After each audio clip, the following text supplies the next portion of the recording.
এবারে কুরবানি ঈদে জয় তার বাবার কাছ থেকে কি পেল? বাবার তো পুরো ভালোবাসাটাই ওর জন্য, সো এটা আসলে স্পেসিফিক বলার কিছু নেই। বাবার কাছে থেকে তো সব সময় যাই চাই সবই পাই। তবে ঈদকে কেন্দ্র করে বাবা সব সময় যেটা চিন্তা করে সেটা হচ্ছে যে ড্রেস কিনে দেওয়ার জন্য। আর আমি মাঝখানে বাইরে থেকে ঘুরে এসেছি, সো আমাকে তখনই বলে দেওয়া হয়েছে যে ওর জন্য বাইরে থেকে ড্রেস কিছু কিনে আনা হয়। বাহ, চমৎকার। আর প্লেনে কোনো ইয়ে নাই, জায়গা নাই, তাই মাঝখানে বসাইছি। মা খালার মাঝে আমি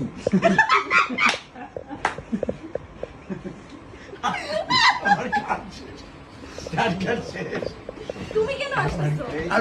আমি আসছি কেন এখানে বুঝতেছো আমি কেন আসছি আমারও সামনে কেন এই তাকাও, কেন আপু ছবি না তো ভিডিও হচ্ছে। ভিডিও সিরিয়াস এটা মজা আছে